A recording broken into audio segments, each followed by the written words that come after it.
Hello, Earthlings. It's time to reset your cultural dial. Coming your way next on your favorite device, from the Hoosier State to all the ships at sea, it's the Crawfordsville Peachcast. And now, here's your second or third favorite Dave from Indiana, Dave Peach. Warning, other people named Dave may also appear.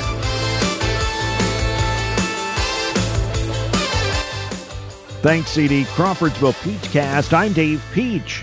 I'm Dave Meyer, Dave Peach. So glad to be back. Excited for this particular show, Dave. This is the selection show for Season 5. We, of course, have focus groups, and we have all sorts of research, data, analytics, algorithms. We pore over these. We pore over these virtually every day. And that's how we come up with the movie list. Yes. Based on fan interaction. It's amazing. It's kind of a formula. I mean, there's a lot of moving parts. There are a lot of moving parts. I see, you consult with your top people. I get some family input. Usually the interns go to a couple of premieres that no one wants, Dave. No, it's an amazing list, I believe, that I am ready to share with you based on everything that has brought us here, right? Because there's little pieces and parts, and then there's movies you go, oh, yeah, I forgot about, or I wondered about. So this is the exciting time of the year, Dave, as it is the end of the year. We will, now, when this is airing, it'll be the beginning of the year. 2026, Dave, is so cool. Yeah, but there. I will say this to start off the selection show. Yes, Dave. One of the craziest things. Now I got to get a highlighter because I want to make sure that What color, Dave? I got a pink highlighter. That'll so I have suffice. to highlight that I actually did this. Okay. Okay. So the Indianapolis Colts played the Houston Texans, and they lost. Okay. Yes, it was in all the papers. Now, this was the Sunday after Thanksgiving. It was, Dave. I fell asleep after the game. Okay.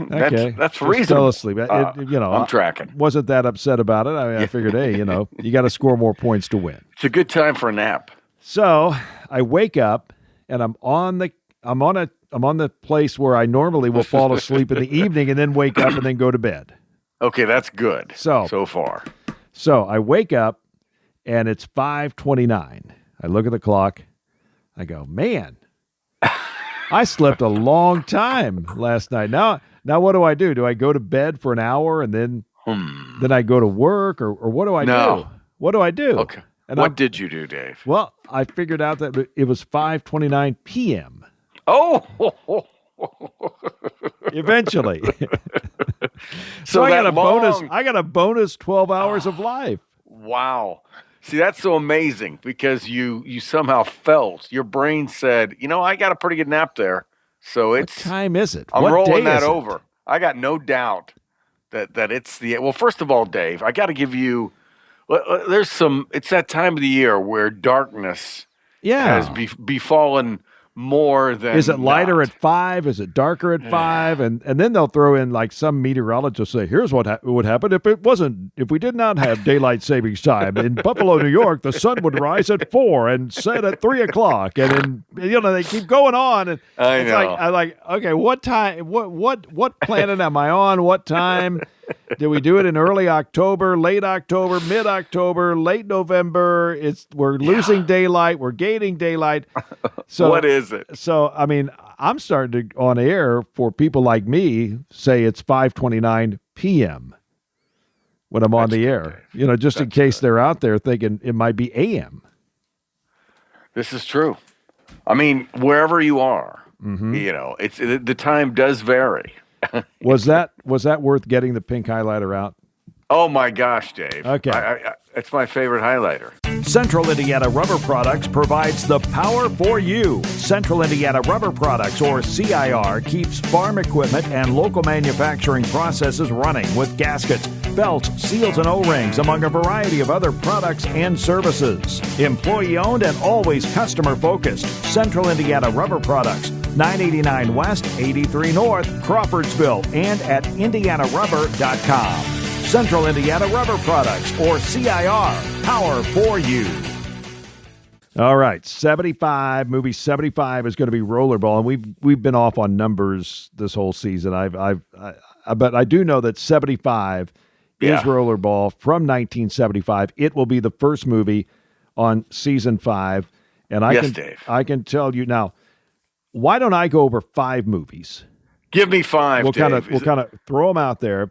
Okay. 5 movies, and you go over 5, and we'll figure out how many movies. It would be nice to get to 100 in season 5, but if we don't do it, that's okay. Okay. But it is the road to 100. We can still call it the road to 100. So here we go. My 5, The Last Picture Show. Ah, Dave, Larry McMurtry, a classic. His son is an Americana singer, right? Oh, James James McMurtry. Yep. The Last Picture Show was a big, it was almost like when I was young, it was like one of those movies that I wasn't on TV, or at least that I knew of, but I heard about it. I think. And so I remember when I first saw it in black and white, it's a slow movie. I mean, we're going to talk about it. It's a good movie, but I didn't know what to expect, Dave. It's black and white. It's black and white. Jeff Bridges, young young Sybil Shepherd. What else? Who else is in it, Dave? I'm not sure. I will say that I remember it being on the Channel 13 Sunday night late movie, which I always wondered what that was, or I always kind of checked in on that because Sunday night at 11:30, when you're younger, you may not necessarily be going to bed. I mean, even if you have school the next day, and Channel 13 would have a movie at 11:30, and sometimes like on Easter, it'd be Jesus Christ Superstar. Sure. I don't think I ever stayed up for the whole movie, but I do remember The Last Picture Show, Sybil Shepherd, 1971. Solid start, Dave. What's number 2? My second, and you know what's going to happen here, Destroy All Monsters, 1968. The follow-up, I think it's the follow-up to the one that we did, Godzilla versus the Smog Monster. See, Dave, that's one of those where they go, okay, of course we're going to do another Godzilla movie, but I don't like any of the stories. And then somebody comes in and goes, I don't have a story, but the movie's going to be called Destroy All Monsters. And they go, okay, writes itself, Dave. Let's get that production schedule going. Cannot wait. And then the third one, I'm going to make the call, Evel Knievel, the 1971 biopic with George Hamilton. Dave, a classic. And of course, I have my one George Hamilton story that we can tell again if we need to. But George Hamilton was probably George Hamilton at this time was the perfect person to play Evel Knievel. The fourth movie that I will select is, and now this one is 2025. Woo! Okay. Yeah, this is 2025. We've never done that's so Dave, you're breaking new ground. I love it. And it's probably not untoasted. Oh, okay, well, but we did it. We did the first one, so we're going to do another simple favor just so we get Anna Kendrick in there. Okay, I wondered about that when I saw it pop up on my Amazon. Another simple plan. Good job, Dave. Good job. And here we go. My fifth movie. This was probably a hit. Okay. But a lot of people, maybe kind of like Hoosiers, just watch the ending of this movie. Sure, Dave. But there's actually a beginning and a middle and an end. So there's more to what you're about to share. To just the ending of the movie is what people focus on. And that would be the 1996 movie Tin Cup. Okay, Tin Cup. Yes, Dave. Okay, here's the thing. I would say of the Kevin Costner sports movies. And there's a lot of them. And there's a few people. It's not in the top for sure. And I think it's more. I don't know. I don't think people go back and talk about Tin Cup. They did that on Bull Durham. I think For the Love of the Game has picked up, over time. I think people like that one more. Of course, Field of Dreams finds a new group of, families and people that can drive to Iowa. And, so yes, Dave, I think this is a good untoasted. My first thought would be, would Brian Hammonds think this is an untoasted movie, Dave? Brian is in it. Brian Yeah. Hammonds. We know Brian back in the day. You know him. You worked with him, Dave. You've seen his mustache up close. And, we could really probably talk about, Brian Hammonds a lot. Chances that he listens to this show, very slim. But in case you do not know, Brian Hammonds was was a sports anchor in Indianapolis, Indiana for several years. And he was plucked out of the freshman class at Butler University and was on television within 3 months. Yeah, he did. Let's say this: he's a guy that when he was kind of jumped over, kind of moved over some people that were older than him, some sophomores and juniors and seniors and 26-year-old guys working and gals working in Bismarck, North Dakota.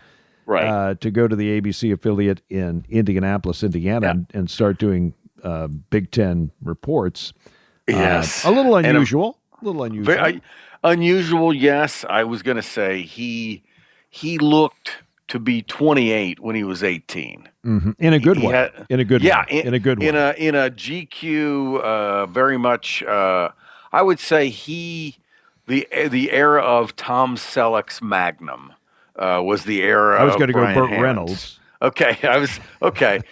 Split the difference, but yes, that's in there, and he looked the part, and he has a little bit in Tin Cup. So those are my first 5 movies. Those are good season ones. 5. See, season 5 movies. Season 5 movies. Okay. So now I've got Dave's list over here. Okay, my first 5, and as I told you, I compiled a large list, Dave. But here's my number 1, Dave. This is one that I've been wanting to go back to. Been a long time. I looked it up because I was afraid. Okay, untoasted. Does this qualify? This was a movie that was made. The budget was between 10 and 14 million, and it made 5. Mm-hmm. So it's an untoasted, Dave.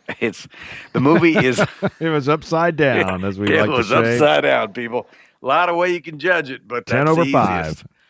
1990, the Coen Brothers, Miller's Crossing. Miller's Does it ring Crossing. A bell? Does it ring a bell, Dave? It does not. What year? What genre? 1990. The genre is Irish gangster with some deadpan comedic irony and a decent. I'd say of the cast, there's some folks that got more famous later. Albert Finney's in it. So, but not in a huge part. Murder on the Orient Express, Albert Finney. That guy, Dave. The lead is Gabriel Byrne, who recognizable later in, Usual Suspects and a lot of other stuff. But anyway, 1990, Coen Brothers, Miller's Crossing. So that's my number 1. Number 2, Dave, and this is the one I'm most excited to talk about with you, Dave. Now, first of all, you got to be careful when you talk about this movie because it's one of those movies where it's like The Freshman or Freshman, right? Mm-hmm. There are both movies out there. Okay. And this movie, Dave, is also from 1990. I Got in a Place. Okay. This, Dave, is called a comedy action horror movie. Okay. Comedy action horror. CAH. The title, I'm going to say this. It's a diverse cast. I'm going to give you the first. James Earl Jones is in it. You go, okay, that's like serious. Wow. And it's called The Ambulance. Okay. The ambulance. The ambulance. Okay. Now, I'm going to go from James Earl Jones, and I'm going to tell you, and I don't know why I'm going to tell you, Dave, but the next name I'm going to throw out is Red Buttons. Red Buttons is in a movie in 1990? Red Buttons, alive and a movie in 1990. But, Dave, I am so excited to tell you that listed among the credits in 1990, and there's a backstory to this, is one Eric Braeden. Oh, Victor. Victor Newman, Dave. Yeah. Victor. Now, I'm just going to, here's a quick preview. And I was know in that movie. Okay. Here's the one thing I'm about going to this have movie. lunch. My telephone does not work. He has a style, Dave. Yeah, it's so we're like going to see if right it at the applies end, you in just this movie. You elevate But when you're Eric The Braeden. one quote that here it says in Reddit, the worst movie I've ever seen. Oh, my. Okay. Could God have rested on that day, too? he did no. I what guess day not. did yeah. So anyway, but that if you have YouTube TV, that's a freebie. So just throwing that out. My number 3, okay, Dave. And as I got to say, as I started off in the business that I have worked in, I would hear about this independent movie that people would compare and say it's just like Living in Oblivion. I'm like, what? 1995. It's an independent dark comedy about independent filmmaking, Dave. But there's some Steve Buscemi is kind of the main guy. Mr. Woodchipper. Yes. Dermot Mulroney is in this. Oh, yeah. He was in that HBO movie, wasn't he? Yes. Yeah. Catherine Keener, who you'll recognize from, let's see. Let's see. Hang on, Dave. No. Who's that guy that helped us remember names? Dave DeBuscher? No, it was Jerry Lucas. Jerry Lucas. I can't. That is my top. That's my top line of any podcast or any broadcast I've ever done. I can't remember the name of the guy who was supposed to help me remember names. I mean, that is. I mean, that's the most golden line that has ever come out of my mouth. So good, Dave. No, Catherine Keener she's the love interest in 40-Year-Old Virgin. So generally untoasted because most people have never heard of it. Gotcha. Okay, you got 2 more. I got 2 more. I'm excited, Dave. The next one. These are getting asterisks. Yeah, we're bumping it up to 2000, Dave. Oh. Okay. And we're going to bring back one of our perennials, okay? I'm going to give that one actually 2. Because, Dave, not only is Charles Durning in this, but so is Alec Baldwin, Dave. Alec has been in a lot of these. He likes to work. We gotta go. She's having a baby, Elizabethtown. She's all over the place. Several. Alec, they are in 2000. It's a comedy. I would say a dark comedy or I don't know. David Mamet, known more as a playwright than a director, but he both wrote and directed this, called State and Maine. State and Maine, Dave. Now, the previous was Living in Oblivion, right? Living in Oblivion was number State 3. And Maine. Number 4 is State and Maine. I'm going to make sure I don't jump up because I have some pretty good others, but I'm going to stick to how they came to me, Dave. Okay. You've got 1 more. I've got 1 more, and I want to say I looked up most of these because once I took us down that bad path last year where we couldn't find the movie when it came down to Grand Canyon. Grand Canyon. Grand Canyon. We couldn't find Grand Canyon, there's irony in there, Dave. But so this is the only one I haven't looked up to see if it's out there and where, and I will give you that, Dave. 1987. We were trying to find ourselves generally doing things of different origins. But Dave, Walter Hill was directing movies that we saw. He did the biggest one that people remember would be Nick Nolte and Eddie Murphy in 48 Hours. But after that, recently after that, he did a movie with Nick Nolte, Rip Torn, and Powers Booth. I'm waiting for the name of the movie. I thought it was Rip Torn. That'd be a Rip Torn biopic. was in that. Rip Torn's was in the he Rip like Torn the movie. sidekick to Larry Sanders? He was, Dave. Okay, he was. I got He you. was his producer, Artie. Extreme Prejudice doesn't sound like a happy movie, does it? No. Extreme Prejudice. I saw it once, Dave, in a theater on a date, and I got to tell you, I think back now. I don't know. I can't remember who chose the movie. Yes. It was a one-off, though, I got to say. Yeah. Kind of like my Sunday night date going to see Ordinary People. Yeah, that was, yeah. Sunday night, Ordinary People on a date. I mean, So why don't you just... you got no chance. Why don't No you just chance. watch a video of Garo Yepremian in the 1970 He's whatever going Super Bowl? to sell you a know? tie, but You first know. he's going to miss this kick, Dave. He's going to miss this kick. mean- Do you think?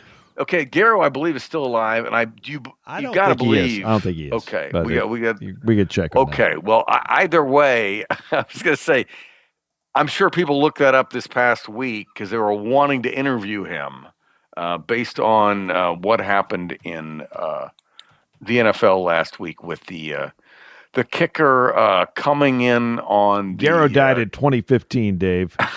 Sorry. Where have you been the last decade? Dave. They were not interviewing Garo this week. I should have paid more attention to Garrow, Dave. I should have appreciated Garrow. I went more with Sean Lendetta, the wind swept punt that he missed. He missed it. He missed it. Okay, Maybe a better call. Okay, Dave. I'm up. So I'm up. Where do we got go 10. now? We got 10. more. I got 5 more. I'm We'll ready. do 20. I'm We'll do excited. 20. We'll do 20, and Okay. then maybe we'll the road to it. Okay. 1979. This is. Let me check here real quick. Make sure we are recorded. We are. Yeah. 79, kids. Let's go. The next movie in my group of 5, Dave, we go back to 1979, the year I graduated from high school. It was a good year, Dave. This is a basketball movie. Ooh. This was, in the trailer, billed as Gabe Kaplan's first movie. So apparently they thought there'd be more. I know. I'm not sure how many there were. Dave Peach's first game on CBS. Yeah, no, Oh I my wish God, I had that's one. so So maybe good. Gabe is It's so happy good. that he did make one movie. That's And good. that- Yes, very true. And I remember this movie. There are a couple things I remember. We talked about this. Billy Preston and Sarita doing the "With You I'm Born Again." Yeah. Yes. Then I remember several things I remember about this movie. The line in the opening. There's a line in the opening. The opening theme. Mm-hmm. Yes. Put your marbles on the line. Put your marbles Put your on the line. marbles on the line. Ba, ba, ba, ba, ba, ba, ba, and go for it. It is. And then there was a scene where they're driving out to. They're in New York City, then they drive out to California to be on this Yes. team or whatever. Maybe it's in Arizona or whatever. And Quite a drive. they're getting pulled over by the cops, Of course. and sirens are going on. All these people in the van or whatever, and one guy goes, "Eat the dope." So, and I'm sorry, I do not advocate taking drugs or using drugs in any way, shape, or form. Although now dope is legal in many states, True. not in Indiana. I don't believe it is. But then the picture of the people eating dope, Massive amounts Yes. of dry. and then the one guy just saying, "Eat tobacco. the dope, eat the dope." And then I think they had a taillight out or something, and the cop let him go or something. I can't wait to watch the movie to see what exactly happened in this. And we're talking about the 1979 movie Fast Break. Gabe Kaplan. It's a good title, Dave. Still a good title. And I've watched a little bit of this movie, and I don't want to blow the whole thing, although the odds of people listening to both episodes are very, very slim.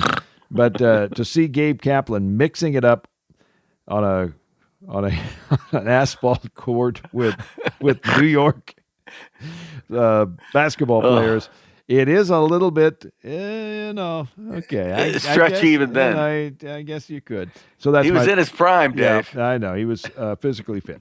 My next movie, and this is from one of your lists that you sent me. I thought, well, Dave sent me a list. So we're going to go with one. And this actually was an Academy Award-winning film. But I want to see it because I didn't watch it. $1 Million Baby, 2004. All right, man. No, this is I only saw this once, and it was serious and great movie. But I don't think, I don't think it did big box office. I think it might have done 200 million or something like that. Okay, here we go. Which is not too bad. that sounds pretty good, Dave. Two. I got. I think George Hamilton is in this one too. We go back to 1973, The Man Who Loved Cat Dancing. Ooh, what a great title. Burt Reynolds movie, correct? Yes. And is that a part of a poem, Dave? This title? Do we know? Sure. I know that on screen, or I should say in real life, Burt and some other guy battled it out for the affection of the female lead. Now, is she known as Cat? No, I don't think so. But the something happened. There's some controversy there, so stay tuned. Okay, because cats don't dance, Dave. And then you sent me a movie about remakes that are better than the original. Yeah. Okay. The premise. Now, yes. I love the movie, the original True Grit. True Grit. Yes. Yes. True Grit. True Grit. With Glenn Campbell. Yeah. John Wayne. And Ellen Darby, I believe. Ellen, you got that right. And maybe some other folks as well. And John Wayne won the Academy Award for that. Robert Duvall is in that. They remade it in 2010. Yeah, I like that one too. So that's what we're doing. We're doing the remake in 2010. Okay. Oh, and then good. I'm gonna kind of see if this is better, because you sent me a list movies that are better than the original. And if somebody said that True Grit 2010 is better than the one that I saw in the theater, and the last movies I saw with my parents in the theater, they were sure aged out of that. But again, True Grit 2010. So that's 1, 2, 3, 4, and I got 5. I got one more. I'm going to go with okay, I'm just going to run my list down. I'm going to go with, I got 4 more. I got 4 more. Okay. Give me them all. Elvis, Follow That Dream, 1962. Oh, I was so glad we're doing an Elvis. And you know what? And I tell you what, Springsteen does, or at least used to at different times, play Follow That Dream in concert. And it was people went nuts because he would do it as a part of a medley and then just, rip into it. And you're just like, ah! I can't wait. Streets of Fire, 1984. Oh my gosh, Dave. Oh my gosh. Yes. First of all, how is it connected? Walter Hill, Dave. Walter Hill, who we just talked about. Walter Hill is the director. This movie features the Blasters are in this movie, Dave. I don't even know if but one of the bad guy is Willem Dafoe, and he's like a really cool, eerie bad guy. I love this movie, it's definitely an untoasted, weird movie that it's a taste thing, and I have not seen it forever, so I'm excited, Dave. That's cool. And I've got 2 more. The first one, we go up a year, 1985, Runaway Train. Ooh, okay. I think John Voight's in that one. Late John Voight, and I think I may be incorrect here, but I believe, Dave, that Julia's brother Eric is in Runaway Train and is also in The Ambulance. So we are on a wavelength with this next year's crop. And this movie from my son, Matthew, I forgot about it. He texted me. I said, hey, what was that movie we talked about? He said, okay, here it is. He texted me that. So I want to make sure I got it in. Okay. Matthew McConaughey. Is that how you say his name? McConaughey? McConaughey. Yeah. True Grit. I'm sorry. Tiptoes. Tiptoes. Are you familiar with this movie? Totally unfamiliar, but I'm curious. I saw the trailer, and Matthew McConaughey is a man in the movie. Okay. Plays a man, Good. and he meets a That's a woman. good start. He meets a Right. woman. It's one of the Right. few one of those movies where the man meets the woman. He meets the woman. Is she taller than he is? I don't know. Well, Okay. okay. Wait a minute here. Now, here's the deal. He meets a woman, Mhm. and they decide to date, Okay, get together. and they get to the point where they're going to introduce. They're going to meet the parents. Okay, Okay, which is good. another Yeah. movie all the same. Sure. Well, Matthew's parents are little people. Ah, gotcha. Yes. So that's the premise of the movie. I love it, Dave. This is good. So there's a lot of little A people. lot of stuff. A lot of Oh, little that's people awesome. in the movie, and it's This is Matthew good, Dave. McConaughey. I had no idea this movie was out there, and we're going to watch Tiptoes. Okay, I like it. I like it a lot. It's a strong list, Dave. Diverse list. Good stuff. Okay, am I up again? Are we You've going? got 5 to 7 movies. I've got 5 to 7 movies. I left with Extreme Prejudice. I'm picking it up again, Dave. Also from 1987. Now, Dave, this movie's I like it because it has an interesting. Well, first of all, Walter Hill. So I'm on this thing with Walter Hill. But the interesting thing of this movie, brothers. They're all brothers, Dave. The movie is called The Long Riders.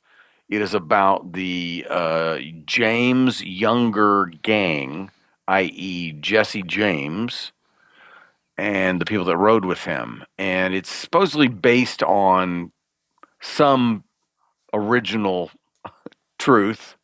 But the movie features the Keach brothers. Okay, Stacy and Stacy and I'm trying to remember His brother. brother's His name, brother, Frank. yeah. Frank, or maybe it's Frank and Jess. So anyway, the Carradine brothers, many Carradine brothers, Dave, Robert, David, James Keach. James Keach. Okay, James Keach. Thank you. So multiple Carradine brothers, the Quaid brothers, Dave, Randy and Dennis, and also Randy Quaid is in this movie? Randy Quaid is in this movie, Dave, and also in a small role, Christopher Guest and his brother. Okay, so there's like 4 or 5. I think there's 5 sets of brothers in this movie.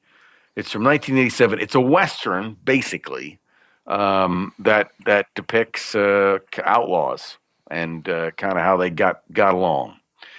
Dave, we're moving it on up from here. Number 7 in my list from 1989. This is called a crime drama thriller. I wanted to tap into this period, which was post Magnum. Tom Selleck's going to have a little film career, right?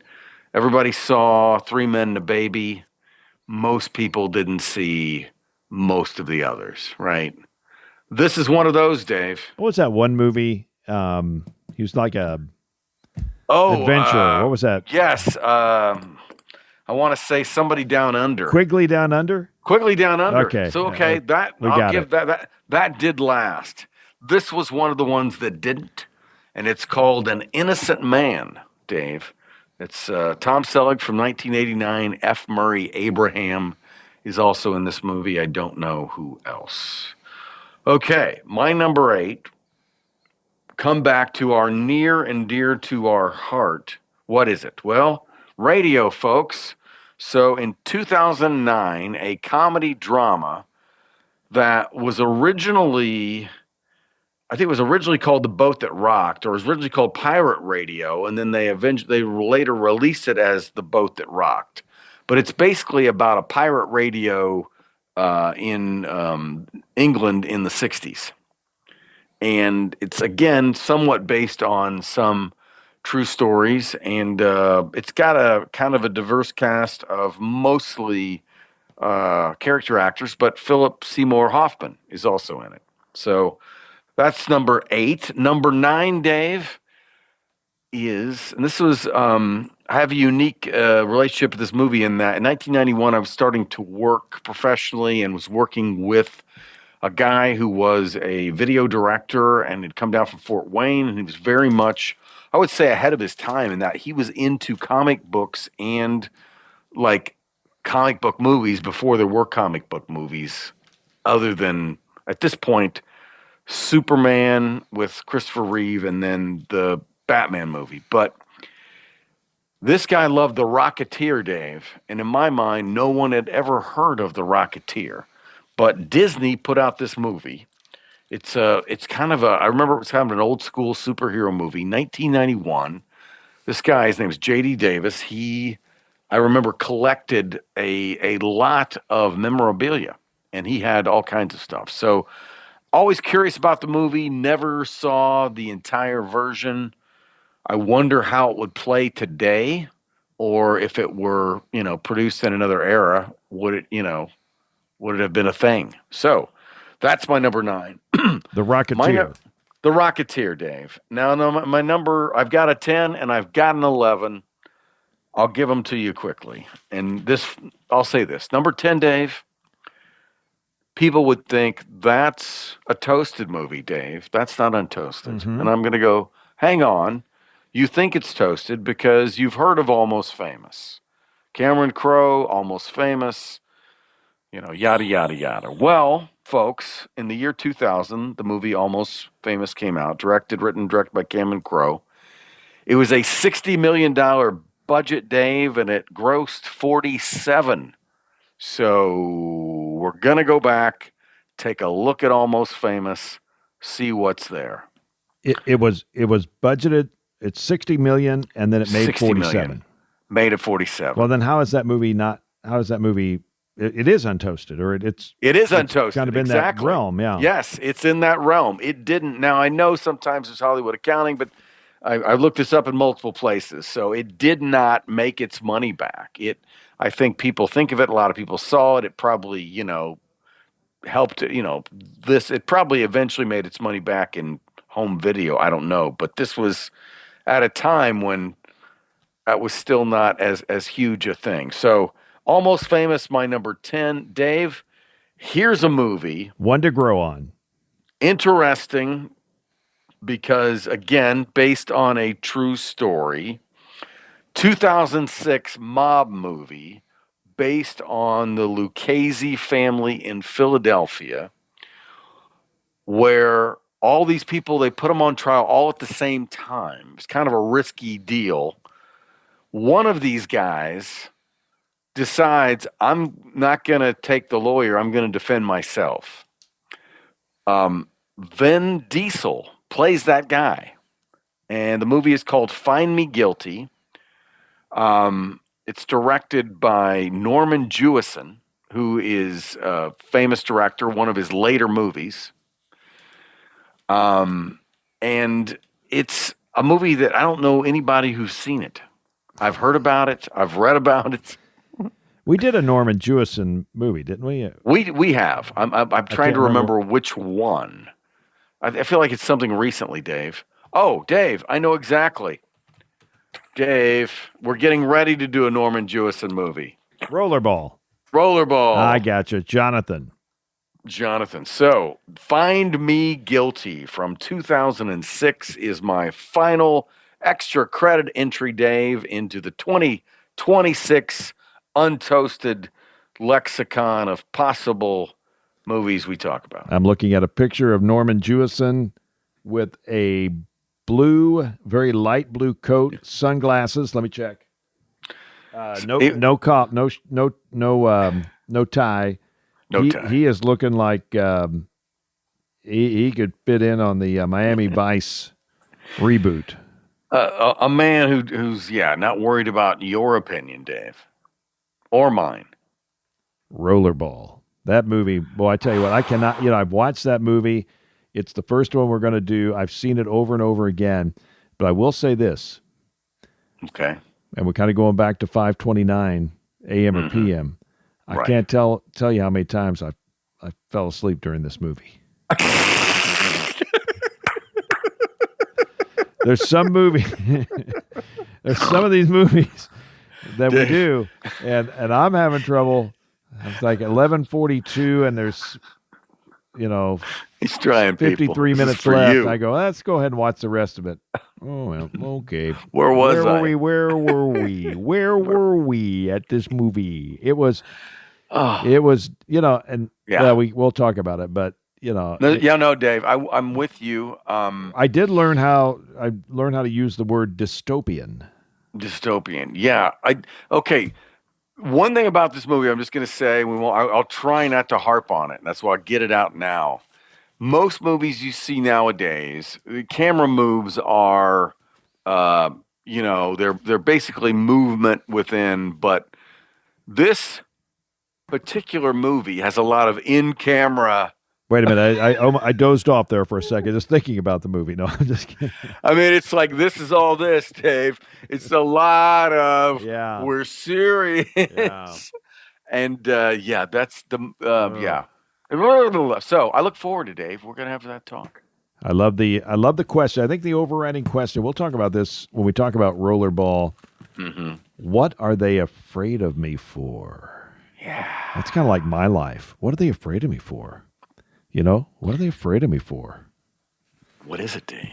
What is it? Not anybody, just everywhere. What are they afraid of me for? Why? But, a dystopian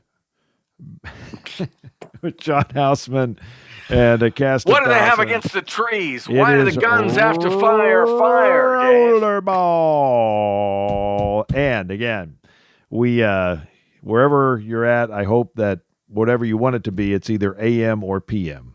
Yes, a good place. Be. I forgot. We got a snappy little ending here. Crawfordsville. Okay. We are at crawfordsvillepizcast.podbean.com. We got to do this at the beginning of the show. Sure. Too.